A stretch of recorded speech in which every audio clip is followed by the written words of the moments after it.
Hi there, Richard Brook, Acupuncture and Yoga teacher here. Still at the fabulous Moinos Velos Fasting Detox Retreat Centre in Portugal.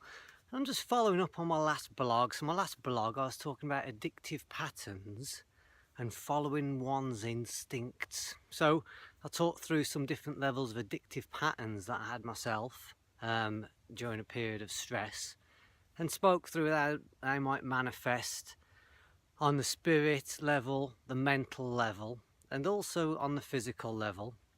And I spoke about how you could also try and use particular types of meditation, guided visualizations if you like, where you try and bring into the present moment some of the sense of peace that maybe you need in order to help to appease some of the distress and discomfort that you're feeling at the time.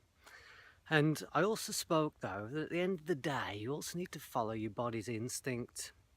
Now what's important here, or what's to be underlined there, is your body's instinct, because if not, there's also a danger that we can always fall into this kind of grass is greener syndrome. You know, we always get visualizations from time to time, daydreams about maybe where we want to go to, where we want to be. But the point is, you need to learn to differentiate a little bit between what is just a natural dream process and maybe what's something that you instinctively need to move towards.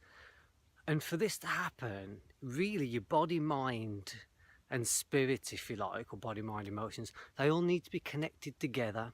So unless you do practices which enable you to get a sense of your body, mind and spirit being connected together, then a lot of the time we just end up floating around within the mental level and being a little bit unable sometimes to differentiate between what is an idle thought and what is actually a drive to do something different.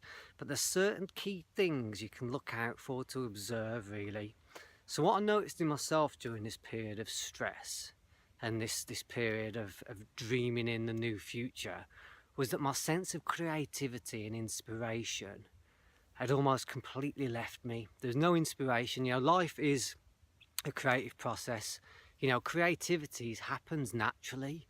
You know, we should be in a creative state because we're part of nature, and it's like anything else, we should be in a state of, you know, of growth and development and application of that. You know, the application of growth should be happening in our life. You know, and then when that kind of died away for me, I began to realise, you know, I'm no longer creating anything here. There's nothing happening for me on that level.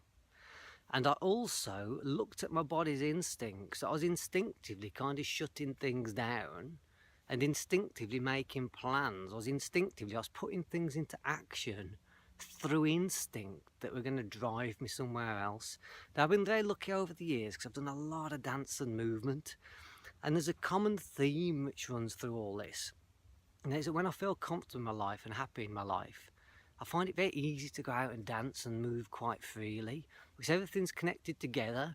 My dance, if you like, is as a reaction to and a response to and congruent to what's going on in my emotions and mind.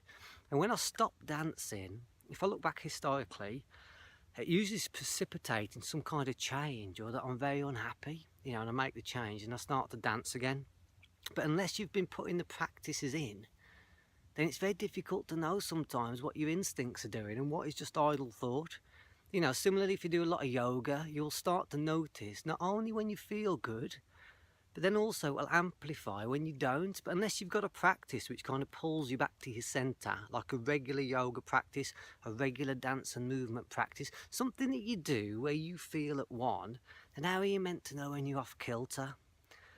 It's also why sometimes though, when we engage with these practices, particularly if you're engaging with them from a time or place when you're not feeling good, that then they can actually feel really uncomfortable to you. You know, you try sitting in meditation or sitting or lying down within an end relaxation of a yoga class when your mind is in chaos because you don't like what's going on outside of you in your life, or your emotions are in chaos because you don't like what's going on outside of you in your life. It's very difficult. And then it can be easy to dismiss the practice. But what you need to recognise that all the practice does is amplifies what goes on within you, but it provides you with a new default perspective. So I said, do something regularly, you'll start to notice, oh, this week I feel better. this week I've got a lot more chaos going on in my mind and my body's tighter, and you can start to recognise what maybe some of the causative factors of those are. So there you go. So look out for your physical instinct, so it's not just idle thought. Look out for how creative and inspired you feel. You know, there's that saying that people get a new lease of life sometimes when they change something around. So it's good to check in with those things, and I hope to see you here soon. Thanks a lot. Bye bye.